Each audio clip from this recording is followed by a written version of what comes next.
Hello everyone, I'm Chris Hernandez and this is the Weekly Report, a look at your news from the city of Kansas City, Missouri. Tax season is here, and if you have any questions about city-related taxes, the Revenue Division's webpage has the info you need. These pages include a tax hub to answer all of your city-related tax questions. Just visit kcmo.gov and search tax to find tax deadlines, frequently asked questions, tax forms, and other tax information. Another big first for Kansas City when it comes to digital inclusion. An entire neighborhood on Kansas City's west side is getting hooked up to Google Fiber for free, and they're getting the fastest speed possible. Today, 3 in 4 Americans now use broadband at home. It's also true that for far too many low-income families, and especially for low-income children, connecting to the web remains just an aspiration.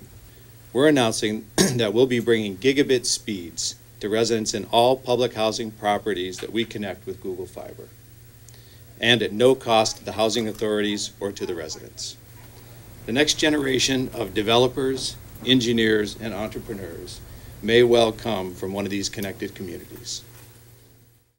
Mark your calendars. We'd like your reaction and input to the new budget, which will be released on February 11th.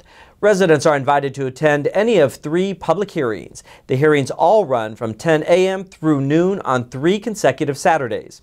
The first is February 20th at the Regional Police Academy, 6885 Northeast Pleasant Valley Road. The second is February 27th at the East Patrol Police Station on the Leon Jordan campus at 27th and Prospect. And the third is March 5th at the Hillcrest Community Center, 10401 Hillcrest Road. Now let's check in with some of our city's departments.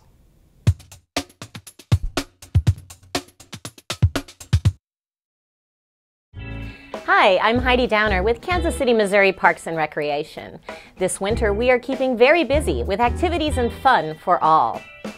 A trial run with an indoor production last winter proved successful enough that Starlight Theater has come back with a 2016 Starlight Indoors series.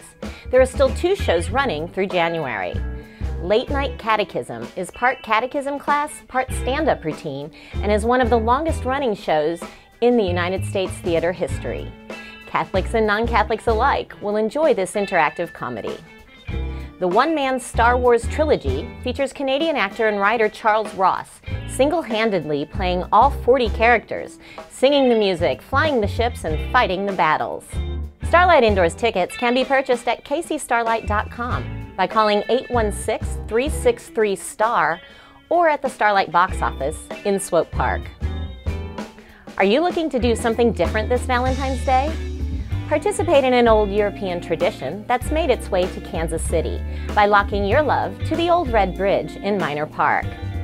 Couples attach a padlock bearing their names to the bridge and proclaim their unbreakable and everlasting love. Visit the Old Red Bridge on Red Bridge Road, east of Holmes in South Kansas City on Valentine's Day weekend or anytime to declare your love. You can also visit lock-its.com to purchase a custom engraved lock with a portion of proceeds supporting KC Parks.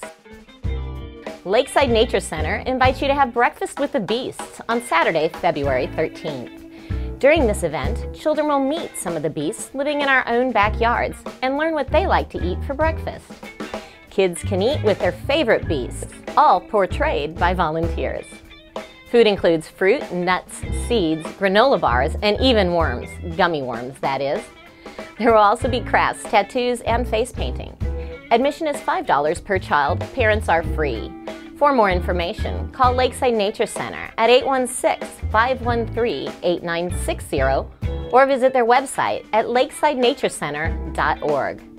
To learn more about these or other events Kansas City, Missouri Parks and Recreation has to offer, visit kcparks.org or give us a call at 816-513-7500.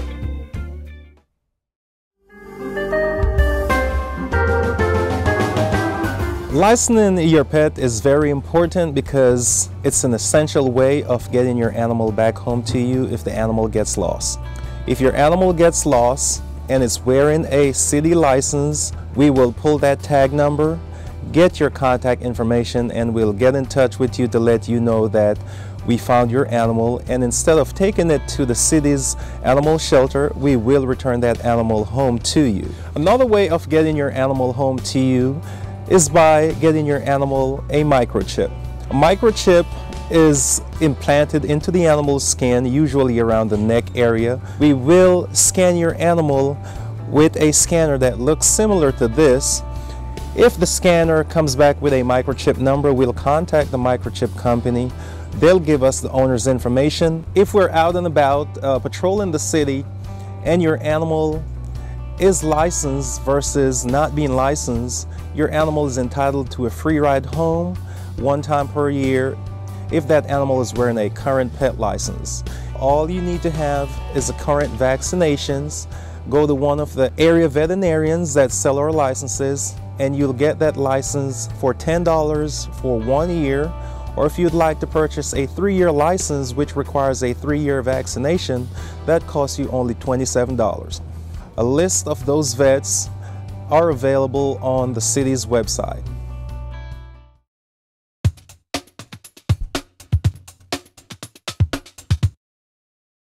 Students in the Northland interested in a career in law enforcement experience what it's like to be a recruit in training. About 33 high schoolers from the Northland Career Center spent 2 days at the Kansas City, Missouri Police Department Regional Training Academy. KCPD instructors begin with teaching their cadets about the importance of report writing. The work of a patrol officer may look exciting on TV, but in reality, much of the work is spent writing reports. Students learned good grammar and spelling in school can make a big difference when reports have to be read by lawyers and judges. Major Donna Greenwell serves on the board of the center. This is a great recruitment tool for KCPD. I've been involved in it, like I said, for about 3 or 4 years, and to talk to the kids, we've actually had one recently out of this program come on to the police department. But they do a very good job of preparing these kids for, if you're going to do a career in law enforcement, this is what it's going to take. So these kids know ahead of time, and they're not going to be the ones that we bring to the academy that go, oh, this isn't what I expected, and leave. These kids are dedicated, and they want to pursue the career. And for us, it's a great tool to be able to recruit quality applicants. Cadets also learned how the taser and stun gun are used in police work.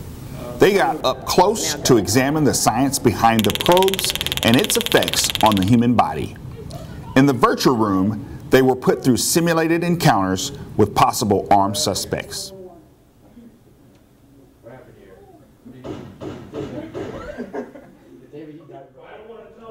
Then it was time for physical training and defensive tactics.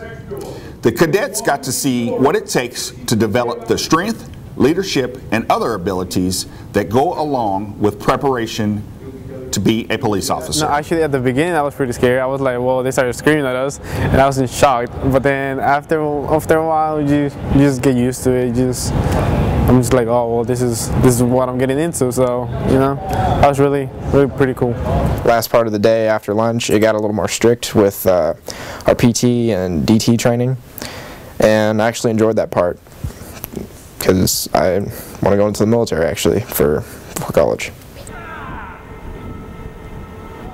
Day 2 began with a K-9 demonstration, and then members of the traffic enforcement unit came out with their motorcycles and vans to show the cadets how drinking while under the influence can impair one's ability to operate a vehicle. Students wore the alcohol impairment simulation goggles while attempting to walk a straight line. Their minds were made up after seeing some of the various career choices in law enforcement. But I would like to become a federal marshal and or a highway state patrol officer. The canine. I like the canine because I like working with animals and stuff like that. I didn't really expect us to actually be doing the things in the life of a recruit, but we did, and I like that a lot because that gives me an idea of what I would be going into starting out as a police officer. The horses were a big hit and were treated like celebrities among the cadets. Next was the visit from the bomb and arson unit. Students saw just how heavy the equipment is for their officers' protection from possible explosives. The experience would not be complete without teaching high schoolers the importance of internet safety. NCC teacher Officer Bruns says the two-day tour of the academy adds to their overall education. My students can see what it actually is like to be a recruit in the academy, also to see what the Kansas City, Missouri Police Department has to offer a police officer that just doesn't want to be the normal road officer. They want to branch out and be other things. I completely loved it. So when I came here and progressively every day in class, it just makes me, I know for sure that I want to become what I want to become when I get older. I want to be part of the Criminal Investigation Division in the FBI. That's what I want to do. That's what I'm working on and striving to be. The Northland Career Center program is an introduction to the American criminal justice system with emphasis on law enforcement.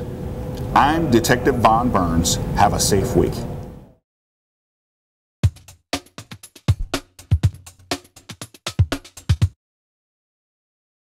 Hi, I'm Consuelo Cruz, and I'm with the Office of Culture and Creative Services, and I'm here at Folk Alliance International's world headquarters in Kansas City's River Market to tell you a little bit about an event that is supported by the city. It's one of the many cultural and arts events that are happening here this year, and it's the Folk Alliance International Conference. And I'm so happy to be here and have Angus Finnan, who is the Executive Director of Folk Alliance International, to tell us a little bit about the conference.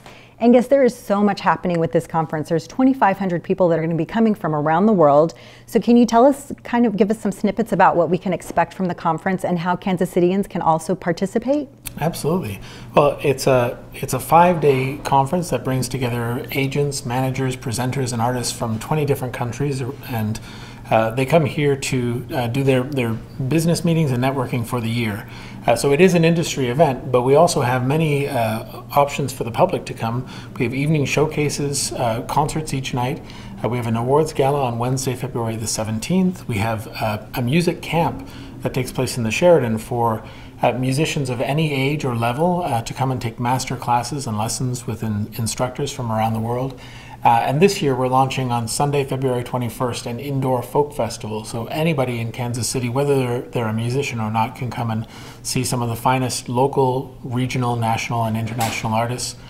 We have a square dance, an artisans market, and a gospel session in the morning. So it's going to be great family fun for everyone.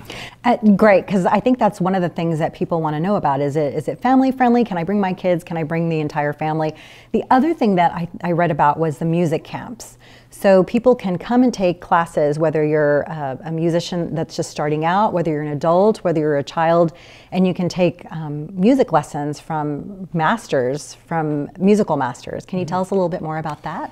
Well, yeah, it's separate from the conference itself, and it really is geared to musicians of all ages and stages. So there are lessons in fiddle technique, banjo technique.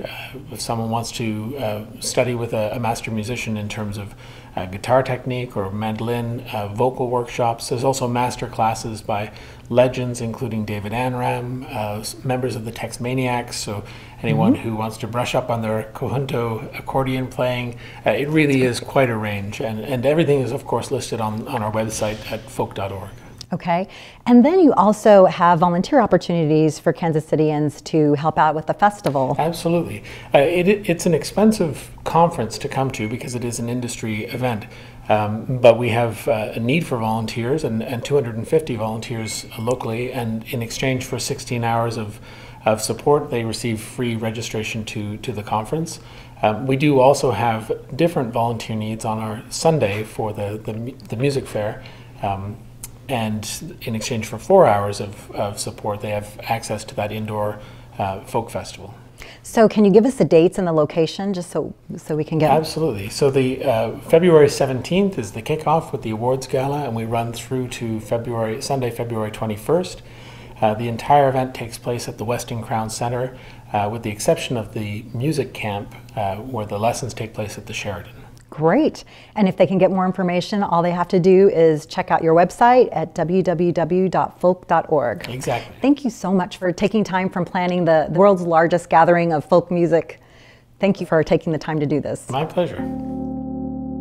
The Neighborhood Tourist Development Fund supports local nonprofits that bring cultural, social, educational, and recreational activities to our area.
To learn about additional upcoming events, visit kcmo.gov/ntdf.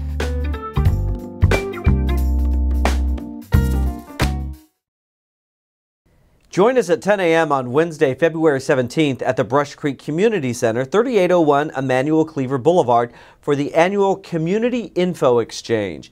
This is a networking opportunity presented by the Parks Department. Bring business cards and promotional items. Each guest gets 2 minutes to speak about their business, organization, or an upcoming event. It will help you discover Kansas City's best-kept secrets while sharing your own story. For more information or to RSVP, call 816-513-7701 or email carol.green@kcmo.org. To view this program again or other Channel 2 videos, go to kcmo.gov and search Channel 2. That page has a link to our YouTube channel and a Channel 2 program guide. That does it for this edition of the Weekly Report. I'm Chris Hernandez. Have a great week.